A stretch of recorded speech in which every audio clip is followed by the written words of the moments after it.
welcome to MMA Island. I'm Zach Harkness, and today I'm joined by the number 13 ranked bantamweight in the world, the magician himself, John Dodson. Hello and welcome to the show. How are you doing today?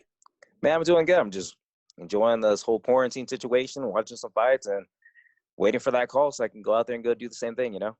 Yeah. I'm doing the same thing except for waiting for a call for the UFC, but I'm certainly watching enough fights. So let's get into the first question here. And I want to go back to the very first days of your UFC career. Now, you found yourself in the UFC through the Ultimate Fighter's 14th season. Were you expecting to be Jason Miller's first pick out of the bantamweights? And what things did he say to the other coaches? And what did he and the other coaches teach you that you still use actively to this day? On season 14, I didn't know I was going to be his number one pick until, you actually picked me up. I was more excited. I thought somehow, some way, somebody was going to sit there and say it was either too short, too slow, and I didn't have enough power.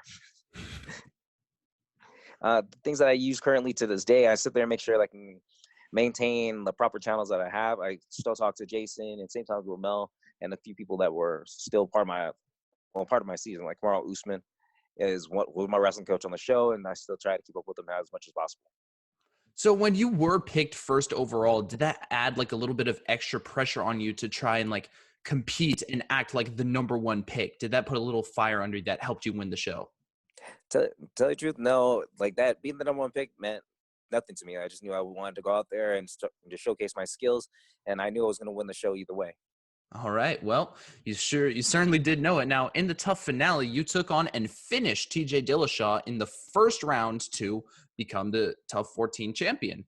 Now, did you see anything during your time in the TUF house or in your fight that would lead you to believe that he would become the UFC bantamweight champion? And were you surprised when the EPO test results came out? I wasn't surprised about the EPO test results because of the fact that there was so much talk about how he's been on some type of performance-enhancing drugs leading up to all the fight and even the fights inside the house. The person that told me that he was on some shady stuff was Brian Caraway, who's trained at Alpha Male at the time. He was on the show with us.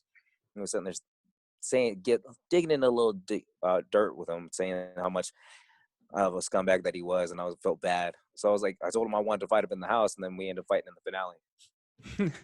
And then I bet that fight result seems pretty good, knocking out do you think he was on EPO at the time? Or how long do you think? No, they said that he was on steroids. So I was yeah, and I was this is kind of an awkward situation because I'm a little dude. I'm going to have to fight some roided up dude. I don't know how this is going to last, so. Well, I think it did work out. Now, one of my favorite MMA relating sayings is nobody looks good when they're fighting John Dodson. This saying came to be as you have never been finished and you have made the world's best fighters just absolutely baffled by your style. Now, what is it about your fighting style that you think trips up your opponent so much, and who do you think it affected the most and the least? Tell you the truth, man, I have no idea what's wrong with my style. I just go out there and I just try to be as strategic as possible. I try to listen to my corner as well as I can, and then when it goes to hell, I just start throwing punches. The person I think I tripped up the most was probably, and I don't understand how I still lost this fight, but when I fought Lineker, I hit him 471 times, and he only landed 23 strikes.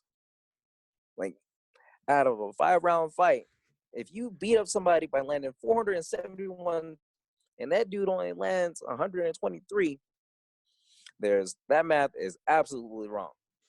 But he still got the win, got the victory, and he kept on saying that I wasn't landing enough strikes, but he looked like Frankenstein, and I ended up beating the crap out of him. Yeah, well, the decisions and judging are just not the world's best lately. Now, were you before this, were you aware of that saying? Because it's honestly pretty common when I hear about you fighting someone and people that you fought before that nobody looks good against you. Have you heard that before? Absolutely not. Yeah, this is the first time hearing it, so it's kind of a shocker. I know everyone doesn't I know that they don't perform the best way possible. Just because my skill set is just so uniquely different, they don't want to get hit with a hard left, and they don't want to get knocked out. Or if they rush in, they know they're in danger. If I rush into them, well, they could be in danger. I just move around a lot, and everyone either gets super tired or super gassed out, and then that's where it comes down to. So I'm sorry, my beanbag is sinking down every single time. It's all good. So like before, like, did you like notice like before that saying like came out? Did you notice that these fighters that like are putting on these master classes against everyone, they kind of don't do as well against you as like the other people? Was that something that maybe your coaches knew, or something that you figured out? No, we just try to study as much our game. We try to study the opponents as much as possible to see what we can have the upper hand in, and we try to cater to that. For me, other than that, I didn't know that was like a real thing. Well, I just try to go out there and just do what I want to do, just have fun. I'm kind of honored to be the one to break that news, honestly. Now, Well, thank you. as many of us know, you fought in the flyweight division for the majority of your early UFC career, and you found some great success there. How hard was your cut to 125, and would returning to flyweight be a possibility at some point? The cut was extremely hard. Like the last few times, the last 3 times I made 125, I had kidney failure, so I Oh, was pissing blood every time after the fight. Like I can make the weight easy, but it's just the aftermath of going through it. And I think it's just getting older and having to be able to sustain that weight class or that weight cut for that amount of time. Like if I want to go back to the UFC and try to, I mean not to UFC, to back down to flyweight division, I'm gonna have to try to figure something out, like with either a diet, a certain diet, weight management, and try to figure out how I can keep up the stamina and power without just kill my body. do you think like a lot of fighters that I've talked to that go between weight classes saying when they go up a weight class, their chin and their cardio are the two things that are affected the most? Is this true? Like for you? My chin, I don't think that's gonna be my issue Oh yeah, because I no, could that's just up not your there. issue, huh? Yeah, I was like, man, I can see if they were going down a weight class because especially look at how TJ Dillashaw went against Henry Cejudo. Like, Yeah, yeah. I ended up knocking him out at 135, and the Henry ended up knocking him out faster at 135, 125. So when everyone keeps on coming down from the weight classes, they start losing that chin a lot faster. Mhm. Once they get up in the weight, they have more rehydration. Their body's gonna be more fluid, so their chin's gonna should be there a lot. Well, should be able to stand the test those punches. Now it's not a testament to those guys who are throwing like heavy bombs, like uh, like Rumble Johnson, who went to heavyweight division, and he ended up breaking Andre Arlovski's chin. So those are like one of those things that kind of throws it in the mix. Like when you go open weight class, you should be the faster fighter, but the only thing that's going to be sucking is the fact that you can't take a real hit because you haven't been hit by that weight class for. Right. Well, like I was talking to a lot of fighters, and they say when they go up, their chin feels like better, and they can take more shots, and then they can also go Oh, I thought you meant longer. that felt weaker. My bad. No, no, no. So I was wondering, like, because like when you're cutting down, your chin might get a bit weaker, even though you've never been finished. Do you feel like you were like affected more by shots at flyweight because of the deplenished chin? No, I felt like I just got hit more at flyweight than I did at bantamweight. So at bantamweight, like the like when I fought Eddie Wineland, I think I took 15 shots in 3 rounds, and the most punches I've been hit by is probably 32 punches, and that's probably from Pietro John. So I've taken more shots, or I've taken less shots at 35 than I have at 25. And 25, I just got punched way too many times, and that's accounted to Demetrius Johnson. Right, right. Now, like, let's say there's like a hypothetical move to flyweight, and you look at the current landscape. If you were to return to the division at some point, what would be some fights that you'd be interested in? Do you think that you could slot back into the title picture? Because I think so. I think I can go out there and go fight for the title right now. If they would give me the option and take out Figueroa and say, hey, we need somebody else who can make the weight, I'll kill myself to go fight Joseph Benavidez, and I'll go to do it in a heartbeat. Well, yeah, those are the two top guys. And well, I don't know why they're making that fight again, Benavidez Figueiredo too, because it kind of seems like Benavidez doesn't really have anything for Figueiredo. Do you think that fight's going to go the same way this time? I don't think it's going to go the same way. I think Benavidez went in there a little bit salty, and not only that, he had a chip on his shoulder saying that, hey, since this guy can't get the title, I still have a second run at it.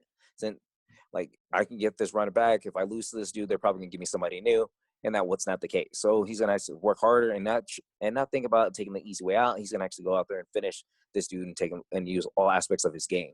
I hope that he goes out and takes him down and starts utilizing more of that ground and pound technique that he had in his previous fights. Yeah, but if he has a little bit of problems doing that, because Figueiredo's jiu-jitsu is also really underrated. That dude is a wizard on the ground with the power in his hands too. But I want to move into the next question, and this is a little bit of fantasy matchups. After his last performance at UFC 250, many people are calling for you to be Sean O'Malley's next opponent because he's kind of this big prospect in the division. Now, is that like a fight you would be interested in? And how do you see that fight playing out if it happens? I'd be interested in taking that fight. It's not like I haven't fought taller people in the weight class before. Like he's 5'11", 5'10". Mhm. So I end up knocking out Johnny Bedford, who is also 5'10", 5'11", and the Ultimate Fighter. Like tall fighters aren't my biggest problem or issue. It'd be fun for me to go out there and take his chin. Like I know his striking, he's sitting there saying that he is the better striker or the best striker in MMA in our division. It'd be a cool way to see where my striking lines up with his striking. Yeah, the best striking in the UFC. Now, this is interesting because have you heard people like trying to match you guys up together? Because I posed questions out to ask you to the MMA subreddit and our followers on Instagram, and almost like 3/4 of them were asking about how you would feel with the fight about O'Malley. So, has that been brought to your attention before? Like, do you know about that? People want this fight to happen. If people want the fight to happen, I'm down. I'm always ready to fight anybody. I've never turned down a single fight, and I always step up to the challenge. Like And I've are never turned down a single okay. one. I actually would love to go ahead and see how good this guy really is. Like, so are you not going to like believe the hype before you actually fight him himself? Like, fight him himself? Well, I can't believe the hype because everyone wants to sit there and build this guy up, and then since he is undefeated, he's on right in his own hype train. So he literally has this huge fan base coming through. I just want to go ahead and be the one to derail it. If the UFC offers me the fight, I'll take it. All right. Now, I want to move to your last fight. And now, in your most recent bout, you took on highly rated prospect Nathaniel Wood in Rio Rancho, New Mexico, and knocked him out early in the third round with an excellent forward flurry of shots. Now, when did you realize that those shots and his chin would be open? And did you expect that flurry at the start of the round to knock him out? I didn't expect that to actually happen in the start of that third round. I thought he was gonna do that in the first round. The way that he likes to rush in and lunge in with punches, I thought he was gonna do that in the beginning of the fight, and when he wasn't able to go ahead and successfully land strikes, I had to make him do something. So I had to bait him in with a quick punch and take a step back and hit with that counter left. But like it was like 16 seconds, I believe, into the third round when you actually dropped it. It was like a really quick turnaround. When did you notice? Like, can you run me from your perspective from like you're on the stool about to stand up for the third round and right after you knock him out? Can you run me through that series of events through your eyes? In my eyes, I already knew I had won the first and second round. He's gonna have to do something wild and crazy to go ahead and win this third round or try to finish me. So I was ready for some type of barrage that he was gonna come in with and rush me with. I, if that wasn't gonna give me that instant, I was hoping that it was gonna be later down the run, just so I can make it for the fans at home. And how was it winning in front of, I mean, kind of a pretty much a home crowd in New Mexico? How was that? Man, and so the last time that I fought out here, I got like the love, warm, and embraced from like the New Mexico fans, and they always wanted to see their guys like rise to the occasion. And man, I'm just glad that I did. Like for me, I always like fighting at home, and I had something to prove not only to the UFC fans but to me. Like I wanted to go out there and prove the fact that this guy's name is a prospect. They keep on talking about how Nathaniel Woods was going to be the next champion coming into the sport since he had finished his three previous fighters beforehand by all submissions, and they wanted to see what I was going to be able to handle to this dude, and I just gave him a loss. If I remember correctly, he was also a pretty tall bantamweight as well. Pretty tall He's only fighter. 5'6". Oh, really? Oh. I guess I was wrong. Anyway, so one of your past opponents, Piotr Jan, is fighting at UFC 251 against Jose Aldo for the vacant bantamweight belt. Now, what are your thoughts on Aldo getting the title shot, and who do you favor in that fight? And do you also have predictions for the other two title fights on the card? This is something the fans want to know. This is one of the questions they asked. Yeah. Uh, tell you the truth, I think Piotr Jan has done enough to go ahead and get that title shot. Like, actually, I really thought it was going to be Aljamain Sturdy versus Cody Sandhagen that should have got that title shot anyways, and those two would have been like that contender fight. But since Jose lost his last fight against Marlon Moraes, he shouldn't deserve to get a title shot. It's kind of like a slap in the face to everybody that's all in the division who has actually been winning their fights. Piotr Jan is sitting there fighting a guy that just literally came off a loss for a title. So I don't know who they're either trying to give him a title or trying to give Jose a title. in my eyes, I don't know who's going to win because Jose is always so dangerous in any type of division. Since Patreon isn't really known to go out there and look for like ground and pound techniques, and the fact that last time that he actually went into a grappling exchange, he's actually got seriously tired when he was fighting at fight the organization out in Russia that he was fighting for, Fight Night. FNG. Yeah. Fight Night Global. Yeah, so he literally got tired of the last time he has to do any type of grappling situation, and Jose has been that guy to not get taken down. Like, it's going to be very interesting to see how well Piotr Jan has been trained for that fight. Right. So in my opinion, I think Jose is going to go out there and win by pretty much either a knockout or just a 5-round demolishing this kid. Jose Aldo, bantamweight champion of the world. That just sounds weird to me. I know, I'm the king of Rio going down to another weight class. But like the thing with the Marlon Moraes fight is it was close, and I was surprised that his chin ended up holding up because if you remember, he ate a head kick from Moraes, and you fought him. You can probably say how powerful this guy is. Yeah. So were you surprised that he was able to eat that kick from Moraes? I wasn't surprised because Jose's been in there with the best. He's been hit by nothing but like lightweights and featherweights all the time. This is gonna be that one time that he gets to fight somebody that's in his weight class, and they sat there and said that he could have been a bantamweight a long time ago, and now get to see it. And you mentioned that the winner of Aljamain Sterling versus Corey Sandhagen should have got the title shot, and Aljamain Sterling kind of made his presence known in a very, very big way. Did you expect him to submit Corey Sandhagen that fast? And do you think that if he matches up with he beats both Jan and Aldo for the belt when he eventually gets his title shot? I actually thought Aljo was going to win by not submission, by unanimous decision. I thought that was going to go all 3 rounds, and I thought it was going to be a bar burner because of the fact that Cody is so smart about how he moves, sticks around, and his jiu-jitsu is actually on point. Like, he has a really solid jiu-jitsu game, and then Aljo made him look like he was a white belt. So, like, it's going to be great to see him fight the winner of Petr Yan and Jose Aldo. Yeah. Now, I want to move into the next question. Looking at your MMA record shows one of the most decorated resumes currently out there. And you really have fought many of the world's best fighters. Now, out of all of them, who do you believe, based off their fights, is truly the best fighter you've ever faced? The best fighter that I've ever faced is going to be the man I lost to twice.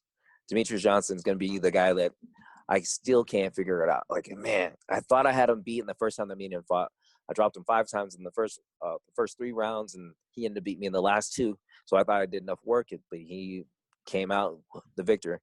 And then that second time me and him fought, I got to drop him, 1 time in the 3rd round? That was it. And I still ended up losing the fight. So it's whatever. Like, he is literally the best fighter that I've ever faced just because of just what he's done in the sport and how durable he is. He's so smart on the fly, and then he can keep on changing and adapting so well in the fight game. Yeah, and he's signed like this massive deal with one championship. And you recently were like, you were a free agent pretty recent. Well, not really. You had 1 fight left on the contract before you re-signed. Yeah. But did you ever think, like, looking at him and looking at some of these other UFC guys that are going to one and getting that big money, is that something you ever really considered, or do you knew that you were always going to re-sign with the UFC? Tell you the truth, I didn't know what's going to happen. The UFC is so, like, picky right now on what they want to do. Like, I'm just glad the fact that I get to go ahead and keep on fighting and keep on staying with the organization. Like, they want all those guys who are going to have the big names. They're going to bring in, like, pretty much that big old hype train. And the more I can derail most of these guys, we'll see how it's going to turn out. The one thing that maybe would happen if you would say sign with one of these, you probably could fight in the Philippines, because I think they've held cards there before, if I'm not mistaken. Is that something that you would be interested in fighting, like, in the Philippines before your career is over? Oh, of course. I would love to go out there and go fight out there. They actually sent me to do an Asian, like, when Frankie Edgar was supposed to fight, who was it? Oh, Uriah Faber out in the Philippines. And then they scratched my whole card. Everybody thought I was going to go out there and tell them that I was fighting on that card for that UFC in the Philippines. And that didn't happen. They're like, yeah, we didn't even know you were Filipino. Really? I was like, what? I'm rocking on my shorts and everything. You guys just thought I would wear. I'm just do that for shits and giggles. So, like, oh, man, you're okay. It's like, oh. Well, do you know that if the UFC is, like, ever kind of planning to go back, do you think that it's going to happen, that if they're going to go to the Philippines? If they do, I'll be hopefully I can fight on that card. I'll be fighting in Mall Asian to be dope. So Yeah. Well, throughout your entire MMA career, you've trained out of one of MMA's super camps in Jackson Wink. Now, how did you first find your way to Jackson Wink, and what do you think is the best part about your training camps there? uh, actually, I never found them. They actually found me. I was Hmm. working at Chuck E. Cheese, and one of the coaches at the time, I was doing his son's birthday party, and there were a bunch of guys sitting there talking, saying my name here and there, and I just got freaked out. I was like, man, what are you guys talking about? What did I do? Is there something wrong? Something wrong with the pizza? Do you guys not like how I look? I can go ahead and get somebody else. And they're like, no, you're John Dodson, right? It's like, yeah. They're like, where are you going to wrestle for? It's like, I'm not going to college to wrestle. I'm going to go to UNM for engineering scholarship. And then I got like this giant like look of disappointment on these dudes' face, and they were just mad. They're like, dude, what are you doing? I was like, I kind of just want to go ahead and get my education, like just get it out of the way. I don't think I'm gonna go anywhere professionally. Like there's nothing for me to do. They're like, you're wasting God-given talent. The school is a foundation cemented in time. You can always go back and learn how to relearn, but your skill and your attributes, that's gonna dissipate in time. So use your talent now and go test it out. So they invited me to Greg Jackson's gym, and from that point on, I never left. Nice. And what do you think is like, because you've been there for your pretty much entire career, what's the best part? Like, what do you think they do better in their training camps than all the other gyms out there? Man, the thing that they do is understand what people need. They cater to whatever the fighter's needs are. With if they want to be with the world striker, will run the wrestler, whoever wants to be a solid jiu-jitsu, they'll find the people to help them and just make sure that they gravitate towards the lowest areas that they're weak at, or if they want to favor it the most. Like I have a lot of people that are my training partners that do consider themselves to be world-class strikers, and I always train with them the most. But I always consider working with my buddy Jafari Veneer, who's Super D Wrestling. He's mine, Cowboys, Donald Cerrone's, and Ray Borg's wrestling coach. We always sit there and gravitate to each other because of the fact that we can work so hard on what we do. I'm actually about ready to go see him here in an hour or so, so we can get some wrestling in it. But we work and gravitate towards everything. So what we need to do and cater to a well-rounded aspect. It's not just like, hey, you're my wrestling coach. It's, hey, we're doing wrestling for MMA. We're going to go ahead and figure this out. And also, which are going to be the best areas for me to start striking in from the wrestling positions. Right. Now, what year did you what year did you join Jackson Wink? 2002. 2002. And was it I don't really know. I bet Whoa, like don't be making it sound like I'm old right now. Come on, man. no. I'm sorry. I was Yo. born in 2001. God, hell. You were 1 year old when I started fighting. Yeah. I was gonna wonder, like, was it that big? What was it like back in 2002? Like, it probably wasn't the established MMA powerhouse that it once was. And were any like the major powerhouses like John Jones and Holly Holm were they there before you? Holly was actually still in the boxing train, making sure that she can go ahead and like be on that boxing prowess. She was still the king of boxing right now, the queen of boxing. What I mean, king. She was the queen of boxing. She sat there holding the title. She was beating people that were well known in the sport and making sure that she was dominated. I mean, it wasn't just like she was like skating by on like easy decisions. No, they were giving her tough opponents every single time. The gym wasn't in the UFC just yet, but around the world, they were well known. They sat there, had a bunch of people that were King of the Cage champions from 155 all the way up to heavyweight. So we crushed it from the regional circuits to the world circuits, and we kept on traveling everywhere across the planet. All right. Now, I want to move into the next question. Now, as many know, and I mentioned earlier, you recently signed a new 5-fight deal with the UFC. Congratulations, by the way. Well, And thank you. it seems likely that you will fight before the end of the year, which probably means you'll be fighting during this pandemic. When are you planning on returning to the octagon? And do you have any concerns fighting in this current like time of COVID-19? The only concern I have is pretty much for the little baby who's 1 and my wife. My wife catches everything. She has a very weak immune system, so I'm always afraid for her to get sick. And then our baby, she just turned 1 year old, so I don't want her to catch it as well. Like my other two kids have a stronger immune system. They're already built up. They got some shots, and they're wild and crazy, and they like touching everything. So I'm not too concerned about them. I know they're gonna have like a healthy immune system to be able to fight it off, but that's like the only thing I'm really worried about in this aspect for the COVID-19.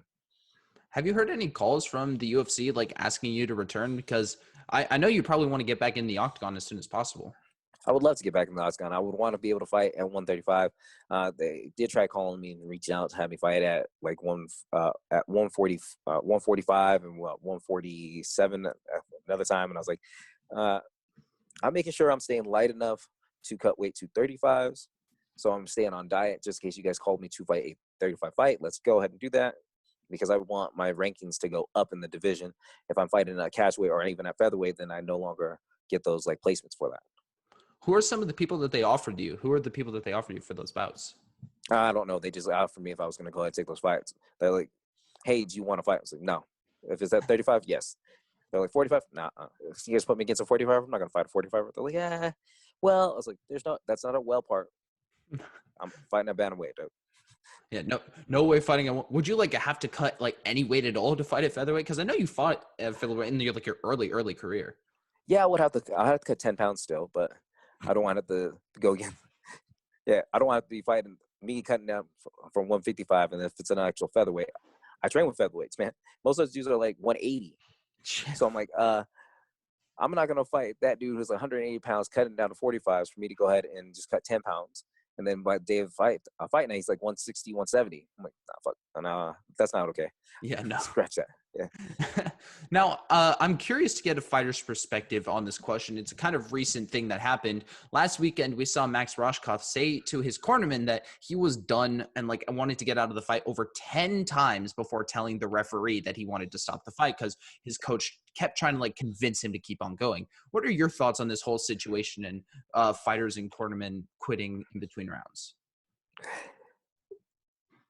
Man, if a fighter says he's done, then that's pretty much it. Like he already knows himself. It's the fighter that's going to go out there, and we already know the fight game is 90% mental. You got to go out there and be in it to win in your head. And if you're not going to go and do it, you're just going to put yourself through like more harm's way.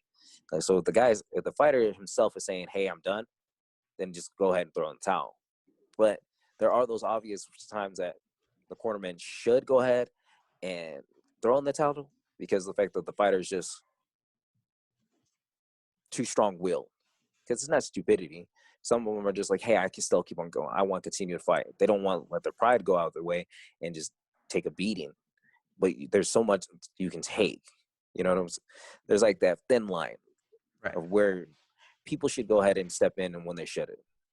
Right. Now, I completely agree with that opinion, by the way. And a lot of fighters are kind of siding with the cornerman, saying that what they want is a cornerman to like push them through this whole thing. Like if they're feeling down, they feel like it's their corner's job to get them back out there.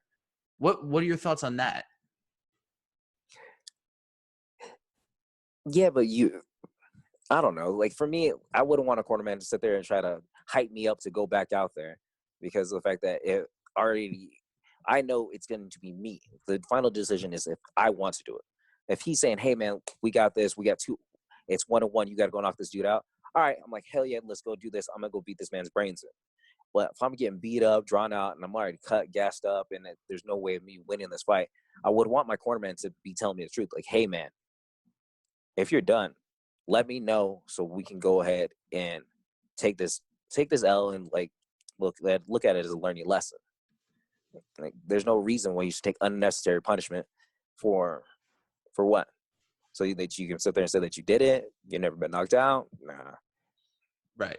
Yeah, the whole pride thing is kind of the thing that's, I don't know, fighters are too strong-willed and I don't know, like Anthony Smith not like going out in between fights with like Glover Teixeira in between rounds.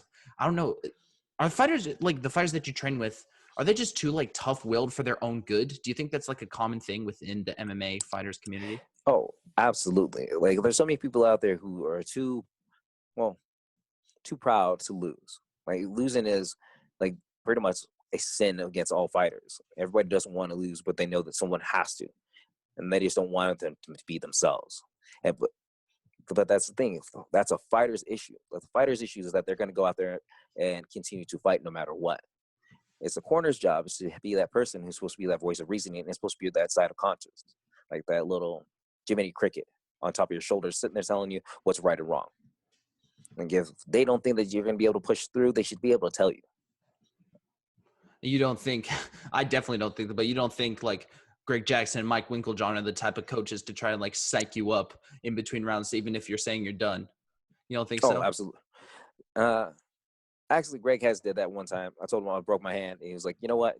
Does he know?" He's like, "Nah." Then keep on hitting him with it until he realizes that it's broken. So I was like, "All right, let's go." You were punching someone with a broken hand. Doesn't that hurt like you more than it hurts him? Oh yeah, it was hurting way worse because I saw his face. He kept on flinching, but I think I was flinching a lot harder because I thought I broke my hand against Tim Elliott. Broke my hand in the first round of the fight, but I ended up fighting for the next two rounds. Pulled out a unanimous decision, but still, my hand was already busted, broken. I had to go to the hospital, and well, they had to put a cast on. So it's like the adrenaline going through when you're fighting just that powerful. It's like complete because it came out that Josh Emmett in his co-main fight against Josh Burgos had Shane Burgos, my bad, Josh Emmett. He tore his ACL and just completely destroyed his knee in the first round and went on to complete 3 rounds with this guy in his face, and he's constantly moving. And I was like, how is that possible? Is that adrenaline that powerful? Like completely numb the pain. It is? Wow. Oh yeah. Like, haven't you seen those videos of moms picking up cars? It's because of the adrenaline being pumped up so much. It's a very powerful drug that most people love to have, but they miss it when they don't get it anymore. That's why they have all those adrenaline junkies out there still want to go out there and feel that type of rush. This is the thing that keeps us going as fighters, that we feel invincible. So like after the Tim Elliott fight, after the adrenaline cooled down, did you realize like, oh my God, my hand hurts so much right now? Hell yeah, because I couldn't close it. I was trying to close my hand. It was like this. I was like, oh. And then it was nice and fat. They had to cut the glove off my hand. Wow. They did? Yeah. Jeez. Is that the worst injury you've had while fighting? While fighting, yes. The worst injury I've ever had? No. What would that be? I broke my shoulder blade. Is that the one recently? No, actually, no. I broke it when I was like 19. Like my brother just bought a motorcycle, and I thought I was gonna be like Johnny Badass, and I was going about 60 miles an hour, and I flew straight into a tree. I went 15 feet into the air, crashed into it, and landed. But I got up. I was like, "Oh shit, I broke your bike." But I had to go be rushed to the ambulance because they thought I shattered my shoulder. But the doctor looked at me and was like in awe because the fact that nothing was wrong with my shoulder, but just my shoulder blade. And I was like, "Oh, okay, cool. Could I go fight next weekend?" They're like, "Yeah, how far can you lift up your arm?" And it was just like, one arm was like this, and the other one was like a T-Rex down here. And I was like, "Yeah, that's as high as it's going." They're like, "Yeah, you can go do whatever you want. There's as much pain tolerance as you can take, but you can't re-injure your shoulder more like any worse than what it is already. You can shatter the whole shoulder before you even do more damage to the shoulder blade, but other than that, you're gonna have to wait for it to heal because we can't put you in a full body cast for no reason. It's gonna heal the way it's gonna heal." It's like, oh. Did you end up fighting? I tried. Greg told me no. I was supposed to be fighting. I was supposed to fight at Ring of Fire for the 145 title. Really, man. I can't believe you're gonna fight with your shoulder blade. How would you have done that? Wouldn't your opponent know that and just like target that? You think? No, because back then I was just more of a wrestler, so I would take everybody out and submit everybody. Nice. And well, I was wondering recently because you are usually a pretty active fighter, but your fight with Nathaniel Wood came almost like a 1-year layoff. What was the reasons for like that long layoff? That's not really like common for an active fighter like yourself. Because we had a baby. Oh, okay. Well, that's a good reason. Congratulations. Yeah. So she literally that whole 1 year off is because of her birth. Like after I fought Pierre Tchon, I wanted to get back in the octagon, but we only had 2 more months before my wife was due. Like, so we were waiting it out. Then I took some time off, and then I thought I was going to get back in October, and then they told me to wait. And I kept on waiting. I did the whole waiting game, and they finally sat there and said, "Hey, we're gonna come up to New Mexico, and we want you to headline the card." I was like, "Oh, hell yeah, I'll headline the card." And then it turned out that I wasn't even on the main card. Didn't you headline the prelims though? Yeah. It was like they came with you and they offered you the main event of the Rio Rancho card. Did they offer you any opponents? Because I'm not sure Nathaniel Wood wasn't in the rankings at the time, so I don't think that could. They didn't give me no opponents, nothing. They're like, hey, we want you to main event the card. I was like, hell yeah. And then when they couldn't find anybody to advance me up, it literally went from me being main event to like feature fight to being my first fight on the main event. And then I was just like, we can put you at the feature prelim part. And I was like, wait a minute. So I get to be the main event for the prelims? They're like, yeah. It's like, that's what we meant all along. yeah, I was like, what the hell? That don't make sense. Who do you think like oh, sorry, go ahead. No, I was like, man, if that was the case, me and him could have fought in Vegas or something. Put me out there in November. I would have been happier then. Well, say you main event that card, who do you think some of the opponents that they reached out to were for a possible main event fight that ended up being Anderson Blachowicz too? Man, anybody that was willing to step in there. Like you said, I am a bad matchup for anybody in the division. And nobody wants to come out to Albuquerque knowing the fact that I'm from here and I'm going to have the gas tank forever. Like, they're going to have to try to match up with me for 5 rounds. That would be, like, in their favor. It'd be more mine. Because the later the fight goes, the longer I can go ahead and keep on punching them. And then they can't keep taking the abuse. Yeah. Now, I want to move into the next question. And this one is actually the most upvoted question on Reddit when I asked the people what they want to know. And they want to know, throughout your UFC tenure, you've had many different looks and especially hairstyles. Now, they want to know which hairstyle you're planning to rock next time you fight. This one. This one? I'm just not gonna shave it out or keep on growing it? Nah. My wife got all sad. She started crying on the day I cut my hair. She was like, how long were you growing tears. She wanted to see how long my hair could get, and I was letting it grow like as long as possible. And then like it came down to like just past my shoulders.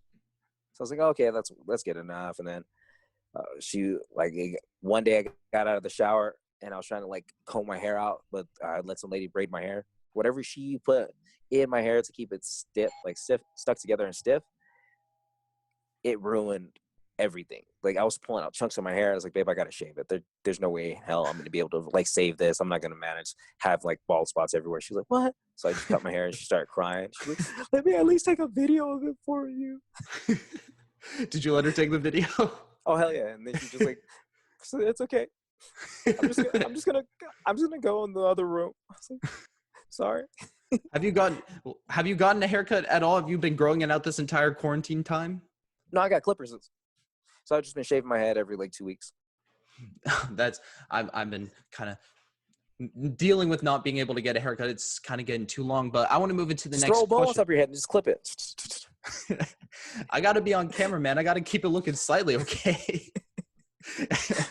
Now, I want to know, your nickname, The Magician, is one of my favorites in MMA because, I don't know, it's kind of unique and it just describes you pretty well. And I want to know, what are the origins behind the nickname? I got the name The Magician from a fan, actually. Really? One of my amateur fights, some dude screaming, like he was just really loud and obnoxious and drunk. But he was like, man, this dude's so sick. He's flying around that cage doing all these crazy flips and all whatnot. He's like a magician. I was like, yo, you guys Google this right now and see if anybody has the name Magician. They're like, what? Google it. We did. There was a guy who had a nickname of the Armbar Magician, but not just magician, not even for boxing, not for any type of fighting. And I was like, cool, I'll go by it because then I'll be the only one. So I made sure I was the only magician out there. And then to this day, people don't call me the Magician. They call me Mighty Mouse, and I don't understand the two combinations. Man, I wonder if that drunk fan knows that he gave you your nickname, which you've used for all that time. I don't think he knows. Did you tell him? Do you know the guy at all? No, I didn't even see his face. All I kept on hearing was just some guy talking. Damn, so that guy doesn't even know that he gave you your nickname. Mm-hmm. Oh, that guy. Man, if you ever find that whoever that guy is.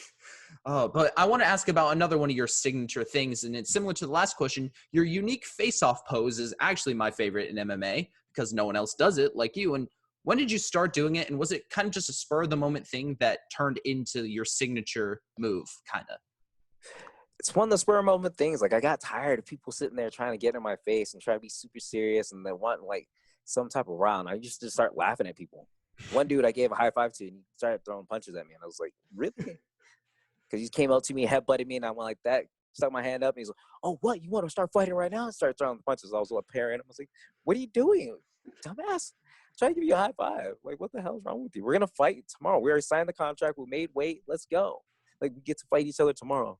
Like, don't try to lose this fight right now because I need my money."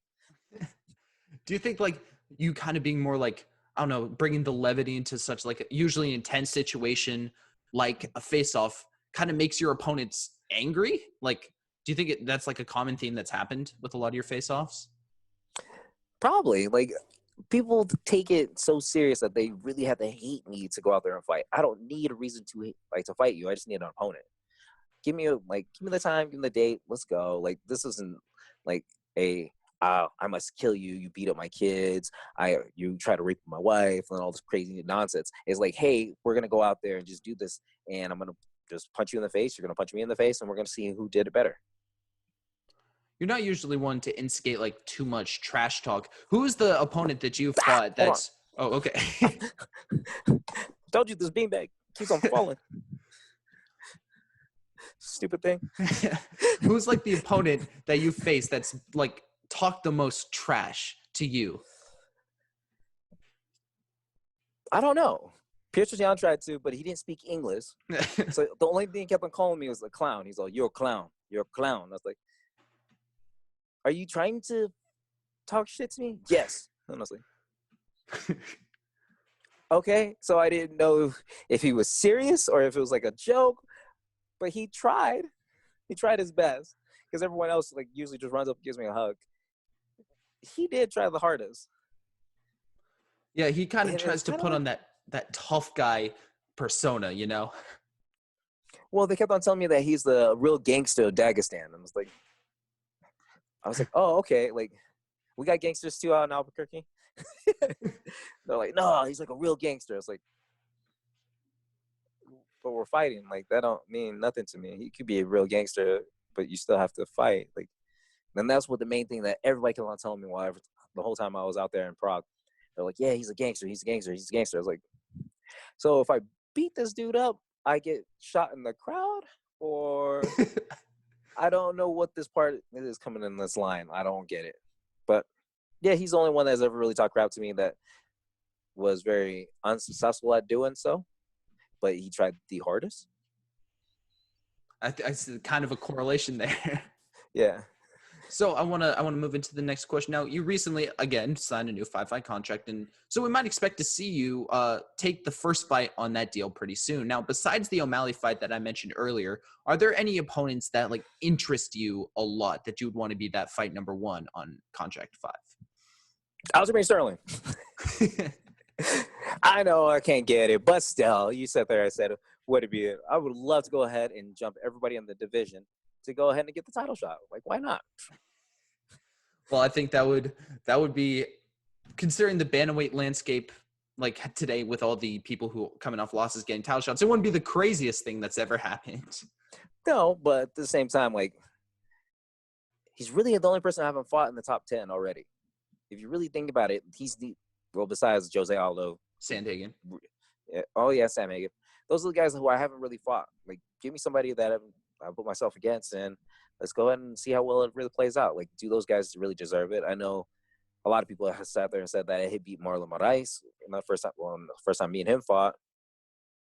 And John Lineker, Jimmy Rivera was just like a sad performance on my part.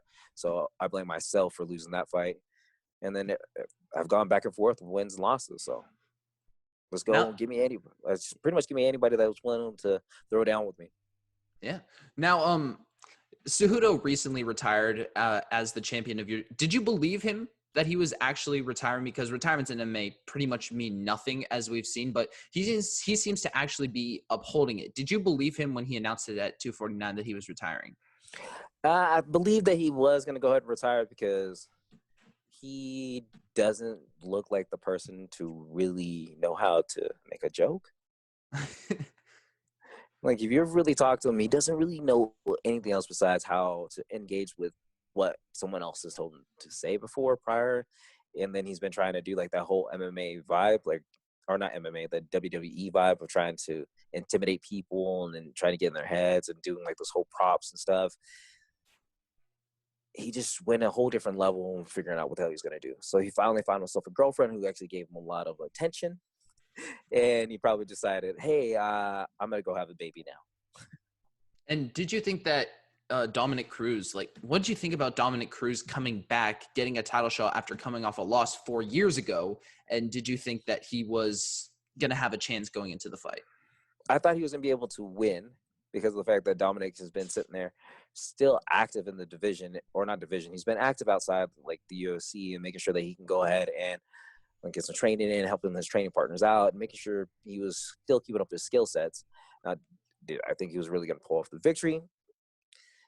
A slim chance in my head. I thought he could go ahead and draw it out to a long decision, but if he could use long, pretty much hit him with some stiff jabs, long punches, keep him ranged on some kicks, and keeping his distance. He's been so well and talented being able to move away from all those other people. I thought Dominic was going to be able to drag out the decision and get a victory. Now, after that fight, Cejudo has gone on to call himself the greatest bantamweight of all time, even though he's only fought, like, I think only twice in the division. What do you think? Like, what do you think of that? And who do you think is actually the greatest bantamweight of all time? Me. No, I'm kidding. Shoot, man. Actually, the greatest bantamweight of all time definitely has to be Dominic Cruz, who done a lot of stuff and made sure that he can hold up into his own. I know Henry just lost to him, but when Dominic was in his prime, he still was being able to do what he needed to do to secure that type of victory. Like, you can't really say TJ because of the fact that it could be questionable about him using performance enhancing the whole time that he's been a bantamweight and not being a champion. You can't really say too much other than that. But I think Dominic is better than TJ, and then TJ is better than Cody. And then Henry's somewhere at the, bottom of the list of the champions. Now, Cody Garbrandt kind of made a big statement because, he was coming off that big 3-fight losing streak. Everyone's like counting him out because he lost his fight IQ. And then he comes back and he just knocks the crap out of Rafael Sancho with like one of the greatest knockouts of the year so far. And a lot of people are kind of bringing up that maybe he isn't actually back. Like, this isn't the bantamweight champion Cody Garbrandt that beat Dominic Cruz.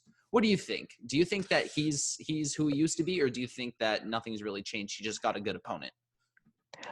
Man, I think nothing's really changed. He got a very good strike, and he landed it perfectly well against Rafael Sancho. Cody's out there, threw that haymaker straight from left field, and it came and hit his mark. Like, he literally dipped down and just cracked him. I didn't even see that one was going to happen. I thought it was going to be another one of those fights that I thought was going to go for 3 rounds. Did you have you ever fought a Sancho? No, I tried to. So it's another. I tried to a lot. So yeah, that's another one of those dudes. Only 3 fighters in the top 10 that I can name that you haven't fought then, because I think he's still in there.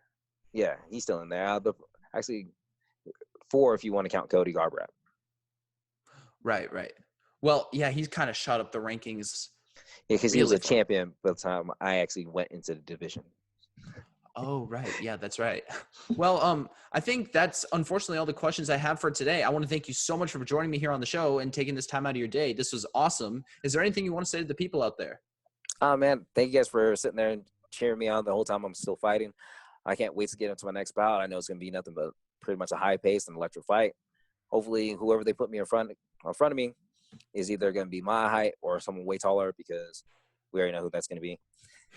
So let's go ahead and go get it done. You know what I mean?